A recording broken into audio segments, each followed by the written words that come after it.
Hey everybody, this is Amiel Stanek, editor for Basically at Bon Appetit, and this is almost every way to cook an egg.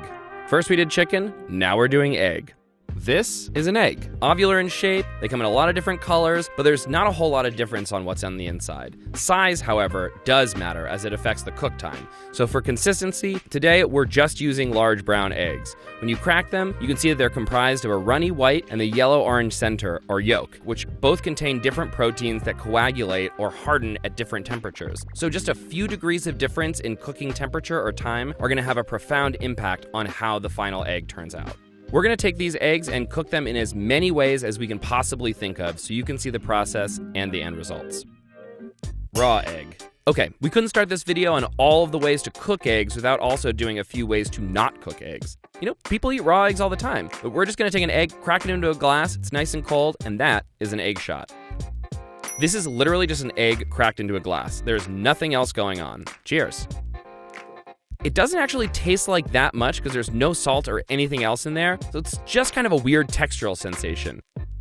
Prairie oyster egg. A raw egg is a raw egg, but a raw egg, once you put it into a cup and put a little bit of salt and some Tabasco and some Worcestershire on it, well, then you have what's called a prairie oyster. Apparently this is good for a hangover, though I have my doubts. Let's give it a shot. It definitely tastes more than a raw egg. The smell is really hard to get out of your nose once you've swallowed it, but we're not done yet. Amber moon egg. We've had a raw egg, we've had a prairie oyster. Now we're gonna make something called an amber moon, which is basically all of those things plus liquor. Now it's a cocktail. All right, there it is, an amber moon. Bottoms up, cowboy. It's spicy, it's salty. The only thing that's hard is actually the quantity of liquid, but I actually think that if I was hungover and I drank this, I would either vomit and go back to bed or move on with my day in a pretty cool way. Sunny side up egg. What we're looking for here is no color or crispiness on the white and then a yolk that's just runny and ready to burst. We're not gonna flip it, a little bit of salt, and there you have it, our sunny side up egg. This looks like an emoji egg. The white is kind of slippery in a really appealing way, and that yolk is ready to pop. It's barely gelled. This is what you want for your rice bowl or on top of something like a mushroom toast. It's delicious and very simple. Olive oil fried egg. This time, crispiness is the name of the game, so we need high heat. Throwing on my salt, and that, my friends, is an olive oil fried egg. You have this nice contrast between these really crispy, lacy edges, and then right here is just barely cooked. So you're getting a lot of flavor from the olive oil and a nice textural contrast between the super rich, oozy yolk and this almost pork rindy white. This is definitely one of our favorite ways to cook an egg. Olive oil fried and basted egg. We're gonna fry another egg, but this time we're gonna baste it, which means we're gonna spoon hot olive oil over the top of the egg while it cooks. Ooh, yeah, that hurt. Doesn't feel good, but we're not gonna be a baby about it.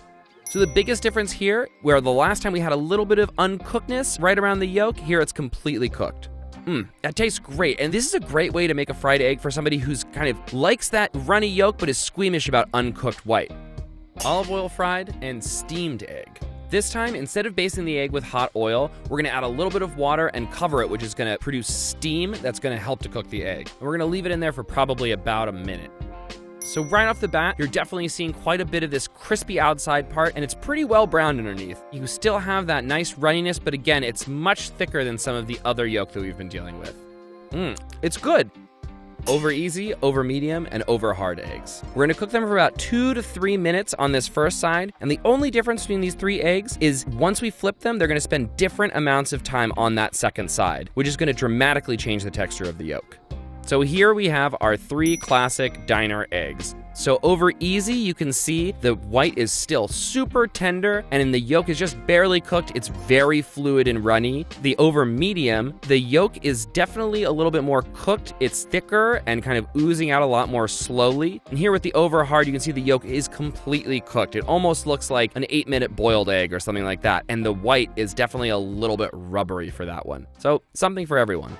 Salt block fried egg. The idea here is that it retains a lot of heat and it'll maybe season the egg somewhat. It's also taking a really long time to cook. So there's your salt block fried egg. It's good, but it's definitely not the most efficient or effective way to cook an egg. McMuffin egg. We're gonna use a ring mold, which is gonna contain the egg so it doesn't just leak out everywhere. We want that yolk to be fully cooked because you're gonna eat it in the car. And there we have a perfect egg McMuffin egg. The main benefit of this is definitely portability, and for anybody who's fully disgusted by runny yolk.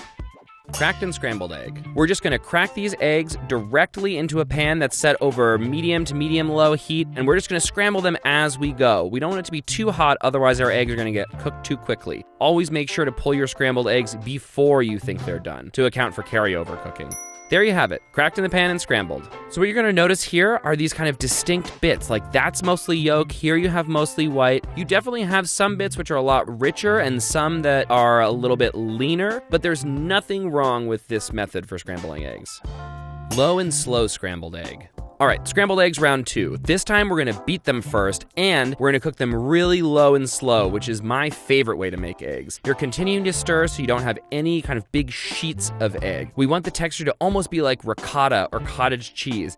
And there you have some beautiful soft scrambled eggs. You notice that the texture is like curdy. The French would use the term bavous, which actually means dog snot. Delicious, right? There are a lot of people who would think that eggs like this are kind of undercooked. To me, this is perfect. Hot and fast scrambled egg. Scrambled eggs, round 3, but hot and fast this time. We're gonna beat the eggs together, make sure they're fully incorporated, and you're gonna have to start moving these eggs around as soon as they hit the pan. They're gonna cook in less than a minute. Unlike last time where you had that kind of curdy texture, this time we're going for little ribbons or sheets of egg. And these are our hot and fast scrambled eggs. These are not overcooked, they're not rubbery by any means, but you do definitely have a little bit more of the texture of the pan. It's not quite something that you would spoon up, you really wanna get your fork in there. Put that on some toast. Boiled eggs. So we're gonna set 4 separate timers, 5 minutes, 6.5 minutes, 8 minutes, and 10 minutes. The eggs are all gonna go at the same time into already boiling water. We're gonna pull the eggs out after these things go off, get them into ice baths, which helps separate the membrane from the actual egg itself. You can't eat a boiled egg without peeling it first. It's interesting to note that it's actually easier to peel an egg that is older rather than a super farm fresh egg. And voila, a boiled egg. Okay, so looking at all these boiled eggs, we're really able to see the way that time affects the white and the yolk. Let's start here with our 5-minute egg. You can see it has an almost runny white and a completely liquid yolk. Great for dipping toast into. This is our 6.5-minute egg. I feel like this has the most appealing sort of contrast between that really soft yolk and a fully cooked white. Next up, our 8-minute egg. There's no running whatsoever. The yolk is still very orange and isn't chalky at all. That's really nice. And last but not least, we have our 10-minute egg. Firm whites and a yellow yolk that has just a bit of that orange jamminess. This is like the kind of thing I just want to keep in the fridge to pull out whenever I'm super hungry. Steamed egg. So we've boiled eggs, but now we're gonna steam them. This is effectively the same thing. Cool thing about this is you don't have to wait for a whole pot of water to boil, and it doesn't matter how many eggs you put in there, they're all gonna have the same amount of steam circulating around them, which is really cool. And here we have our steamed egg. So what we have right here is a really nice looking 8-minute egg. The white is very tender. We've got this nice jammy looking yolk. Personally, this is one of my favorite methods for hard boiling eggs. Instant Pot egg. Welcome to hell, kids. This is an Instant Pot. It's a pressure cooker, it's a slow cooker, it does a lot of other things that you can probably do with other things you already have in your kitchen. We're gonna set this thing to 5 minutes, we're gonna get that egg in there, and when it's done, we're gonna vent it, which releases the pressure. And there you go. All right, so here we have our pressure-cooked egg. To me, that's an overcooked boiled egg. This actually took longer and did a worse job. So yeah, steaming, boiling, a much better option. Sous vide egg. Normally something is sealed inside a plastic pouch and then put into a water bath that's at a consistent temperature for a specific amount of time. In this case, no bag, the egg is its own bag. So we're just gonna let that immersion circulator move the water around at that very consistent temperature for around 45 minutes. And we're good to go. So this is our sous vide egg. The yolk's wiggly, the white's wiggly, everything's wiggly. That's delicious. The sensation in your mouth is almost like an egg jelly. But if runny eggs are not your thing, this is not for you. Pickled egg. So now we're gonna have some fun with our 8-minute boiled eggs by pickling them in a beet-infused vinegar mixture. So we've got some distilled white vinegar, a cup of water, some salt, sugar, and then we're gonna throw in some beets. And once that comes to a boil, we're gonna know our mixture is ready, put a lid on it, and boom. Now we're just gonna wait. And here we have our pickled eggs. These have been sitting in that pickling liquid for 24 hours. It's tasty. You definitely get some of the sweetness of the beet, definitely get the sugar. This would make a really nice addition to a picnic spread. Tea egg. We're gonna take cinnamon, star anise, peppercorns, cloves, fennel seed, sugar, salt, soy sauce, and of course, tea. We've got our soft-boiled eggs. We're gonna crack them all over with the back of the spoon. Then we're gonna submerge them in this liquid and let them cook for about 30 minutes. We're gonna add some ice, which is gonna cool things off. Then we're gonna cover them with the marinade to let them pick up even more color over the course of the next day. Look at that beautiful tea-stained egg. It's got this stained glass looking exterior. It's delicious. You really get those spices. This is a really fun way to eat an egg. Poached egg, the brunch time favorite. We don't actually want this water to be boiling. It's just at the barest simmer. And then we're gonna use our spoon to create a vortex, and then we're gonna plop the egg right in it, which is gonna help to kind of blast off any of the wispy parts. See, now it's starting to form kind of a nice little package. I'm actually pretty impressed with myself. This is hard to do. So here you can tell that the white is totally cooked, and when you poke it, you can tell that the yolk is still nice and fluid, almost like a yolk water balloon. This is the platonic ideal of the poached egg. This is awesome. Egg poached in tomato sauce. Basically, the idea is you have a hot tomato-based sauce, and then you're gonna create a little well in the middle of it, pop your egg right in there, and let the heat of the simmering sauce cook the eggs. In a dream world, the white is all cooked and the yolk is still a little bit runny. See, I'm kind of concerned here that the bottom part of the egg got the lion's share of the heat. The tomato sauce is kind of an imprecise cooking medium, so it's not conducting heat as consistently as a pan full of water is going to. But it does add a lot of flavor, which is exciting. I don't know, I could go either way on this one. Microwave scrambled eggs. We're gonna use this little egg holder to make scrambled eggs. Add a little bit of milk to help it out, and then put that in the microwave for 40 seconds. Breakfast. I gotta be real, this looks pretty gross. I don't know why you would do this. Don't. Microwave poached egg. Microwave round 2, revenge of the microwave. This time, we're gonna try to poach an egg in here. 27 seconds. That is an egg poached in the microwave? This is not good. This looks really, really gross. The microwave might save some time, but it also makes bad eggs. Pass. George Foreman egg. All right, this is a George Foreman grill. You know it, you love it. We're gonna open this up, non-stick spray, crack an egg on there, close it, and walk away. And that, my friends, is an egg cooked on a George Foreman grill. I mean, this is a depressing way to cook an egg, you know? It's fully cooked, the yolk is pretty gnarly looking. I mean, if you had to, you could cook an egg this way. I'm really sorry. Waffle iron egg. I mean, we've used every other appliance in the kitchen, so we may as well try a waffle iron. I'm just going to lube it up a little bit, crack an egg right in there, and close this. Wow, there's a lot of steam coming off of this guy.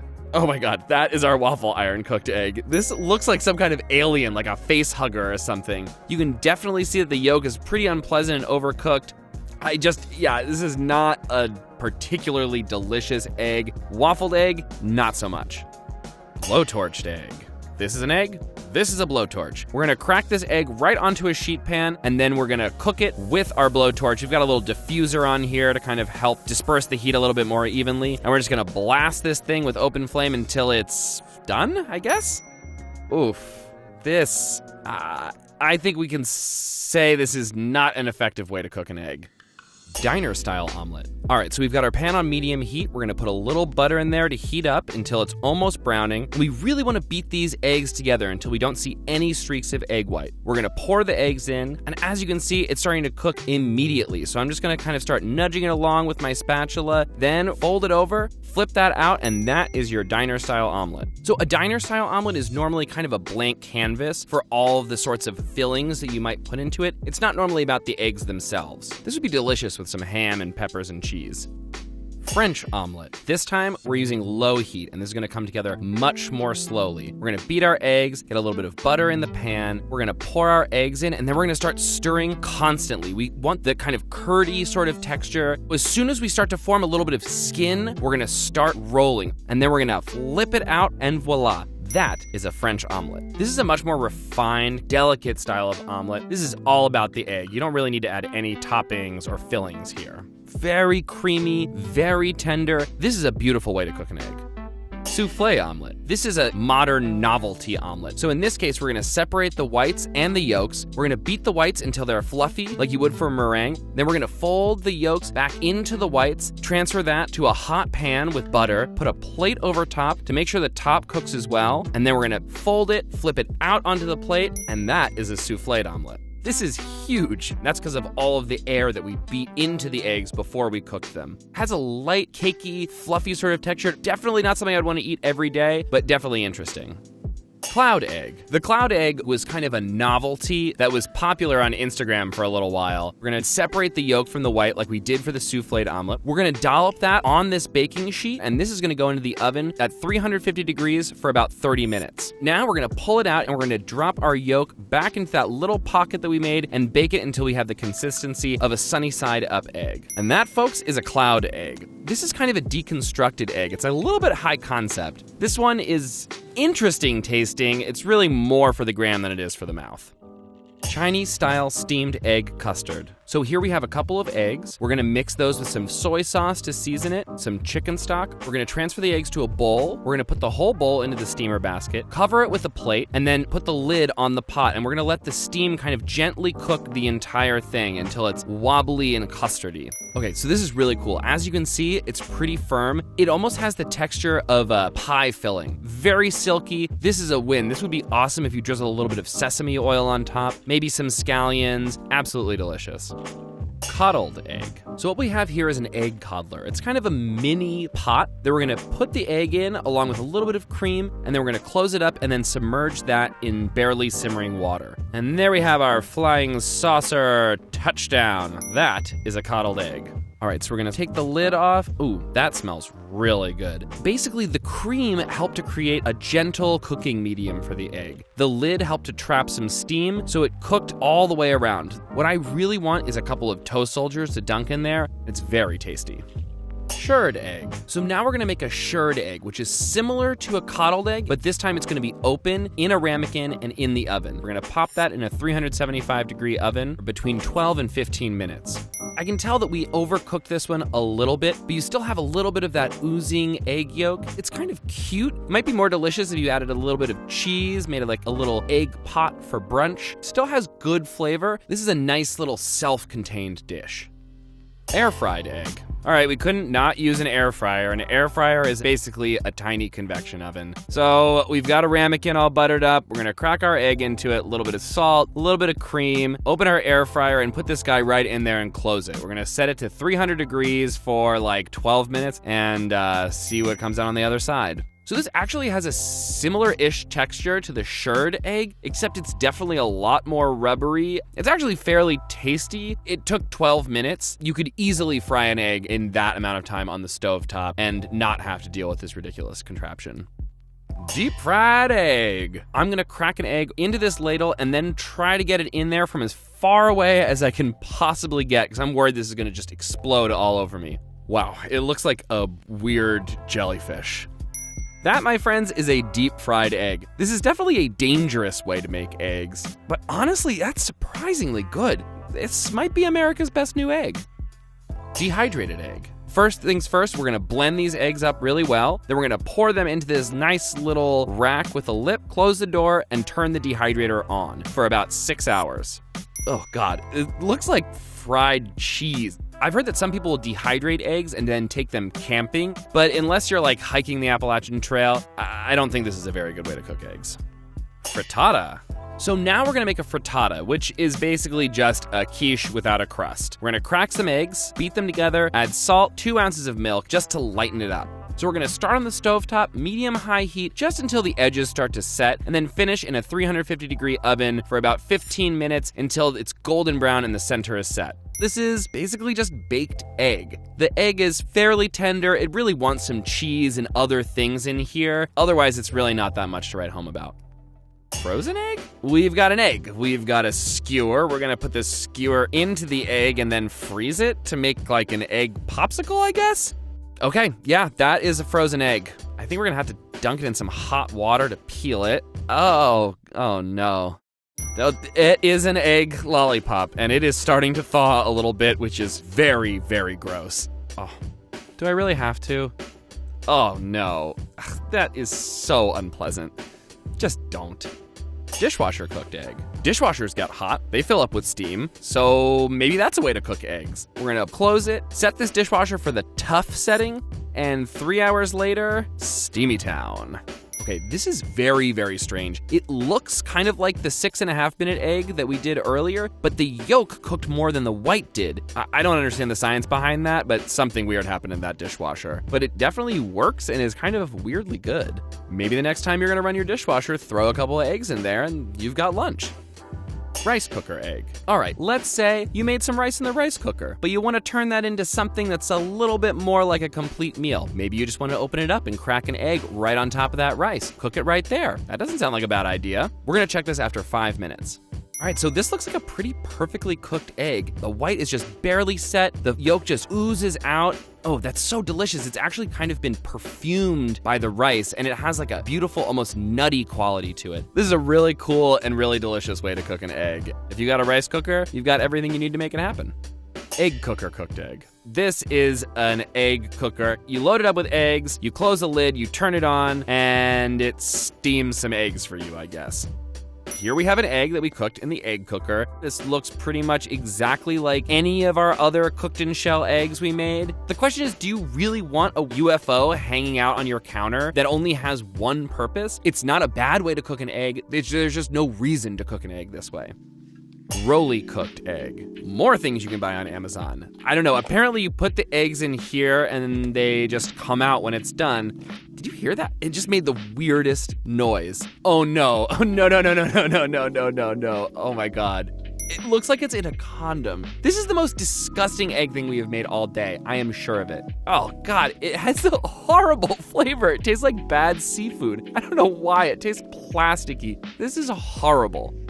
Oven cooked eggs. All right, so people have a whole lot of different hack techniques for making all kinds of different eggs in the oven. We're gonna try 3 right now. So on your right, we're just gonna try to make a hard-boiled egg. These next 2, we're gonna butter them. And this middle one, we're gonna put a little bit of water in, crack the egg in there, and try to make a poached egg. On the left, we're gonna crack an egg right in here, add a little bit of salt, a little bit of cream, and then beat that up to try to make a scrambled egg. Then we're gonna take this whole muffin tin, slide it into a 350-degree oven for about 12 minutes. After 12 minutes, this looks more like a 6.5-minute egg. And this next one, I didn't really accomplish anything like a poached egg. And then here we have our scrambled egg, which is really just kind of like a mini frittata sort of guy, which looks kind of gross. I mean, these oven hacked methods are not really more convenient or more delicious. Egg cooked in broth. So we're gonna season this chicken broth that we have here, bring it up to a simmer, beat 2 eggs up really well, and then we're gonna gently just stream these into the hot broth so that it produces these kind of ribbons. And this is our egg cooked in broth. The strands are a little bit broken up, but you still have these very delicately cooked egg bits floating in a lot of delicious broth. The egg adds a nice texture and it lends it a nice richness, and the egg itself is really delicate and slippery. This is really fun. Ah, the great outdoors, except for the fact that it's 27 degrees, but we're not gonna let a little cold stop us. Grilled egg. All right, we're gonna grill an egg on a gas-powered grill. We're gonna turn the flames on high. We're gonna cook this for between 10 and 15 minutes. I mean, good enough for who it's for. Now, you know, it's actually not peeling as hard as I thought it was going to. It's definitely a little bit uneven, a little bit of salt. It's not that bad. You could cook an egg this way, but you'd probably want to rotate it just so it cooks a little bit more evenly. Smoked egg. Okay, the idea here is that instead of cooking it over direct heat, we're gonna let the smoke and the indirect heat cook the egg over a longer period of time, around an hour. The coals are all off to one side and the smoke should circulate around, slowly cooking the egg. This egg, after an hour, is definitely a little bit overcooked. That's pretty good. You actually get a little bit of the smoked flavor. The texture is pretty bad. I would be worried that if we backed off on the time, we wouldn't get that smoked flavor. So there's a little bit of a trade-off there. All right, we got a campfire going right now. We're gonna knock that down to create a little shelf for our cast iron pan. We're gonna give it a drizzle of olive oil and crack our egg in there. I'm actually just a little bit worried that that top is never gonna cook just because of how cold the air is. So, I'm just gonna call an audible and give this a flip real quick just to speed the cooking of the yolk along a little bit. Okay, you can see that underside where it was in direct contact with the pan really took on a lot of color. But that's actually delicious. And the whole thing has a very smoky flavor and aroma. It's very appealing. If you're trying to cook an egg outside on the campfire, a cast iron is definitely a really good option. Foil pack egg. So we've got our little foil pack here. We're gonna spray it with some cooking spray. This feels very dangerous. We're gonna crack an egg right in this pouch, fold it up, and put it directly on the fire and see what happens. I mean, it's really puffed up in a pretty insane way. Let's just call this. Okay, so here we have our foil-packed egg. For whatever reason, it smells terrible. I don't know if the aluminum burned or there was some kind of chemical reaction or something like that, but this egg is evil. It is haunted. I am not eating it. Hot coal cooked egg? All right, just out of curiosity, I want to see what happens if I bury an egg directly in the coals. And after a few minutes, we'll just check on it. Oh, God! Oh! Okay, that was a disaster. Here we have an exploded egg. This was not a good idea. I did this so you didn't have to. Just don't do this, unless it's a prank. Sauna cooked egg. We've got an egg and we've got this portable sauna, and I'm just gonna hop in here with my egg and hopefully it's just gonna cook along with me. And here we have our sauna cooked egg. If that was a real sauna and it was 180 degrees, then we probably, over the course of many, many hours, would have cooked an egg. So let's see how far we got. That's a raw egg. Sauna egg, fail. Engine cooked egg? I've been revving the engine of this for the last 30 minutes to heat things up. We're gonna situate this foil pack next to the engine block and close the hood. All right, let's see what we've got. Okay, this feels disconcertingly not warm. Here's our car engine egg. It seems as though it was starting to cook a little bit. It definitely looks weirder than it was. Yeah, I can't recommend this. Solar oven egg. The whole idea behind this device is it's somehow going to conduct the heat of the sun and trap it in this environment to create a space that will cook an egg like an oven. Okay, it's been 3 hours, there's no more sunlight, so we're gonna see what we got. Yeah, this also is not really a cooked egg. There's almost a little bit of white along the edge that started to cook. I think maybe if we left it out there for another 4 hours and maybe we were in Miami, then maybe something would have happened, but it is just not happening today. Solar fail. All right, a few takeaways. There are a lot of ways to cook eggs, and the smallest changes in time and temperature are gonna have a really profound effect on the texture of an egg, the way that it tastes. The other thing that we've seen is that there are a lot of classic, kind of foolproof ways for making a delicious egg, and I don't know that any of the novel methods that we used for cooking them were really any kind of an improvement. And that's it. That's almost every way to cook an egg. If you've got other ways that we didn't think of, feel free to leave them in the comments. Meanwhile, I'm gonna go get my cholesterol checked.